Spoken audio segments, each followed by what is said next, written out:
defenses I'm looking to drop heading into Week 10, and the first one is the New England Patriots. We just saw the Patriots come off a horrible defensive game versus the New York Jets where Joe Flacco threw for 260 yards and 3 touchdowns. The Pats, they're 91% owned.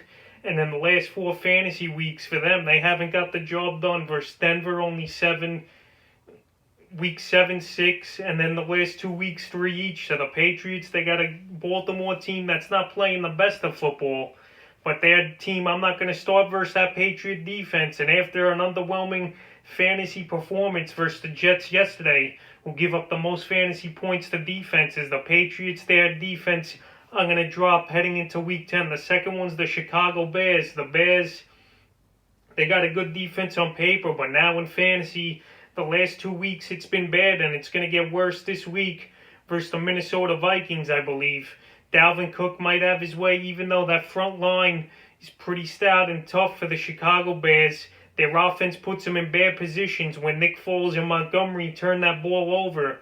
And I could see the same type of thing happen here again this week on Monday Night Football versus Minnesota. And then after Minnesota, they got the bye. So Chicago's defense, and then after the bye, they got Green Bay. So the next 3 weeks, their defense ain't usable really. And if they're wasting a roster spot on your team, you should get rid of them. They're 71% owned. So I would go out there and drop the Bears. Third and final defense I'm dropping is the San Francisco 49ers. They're rostered still in a bunch of fantasy leagues.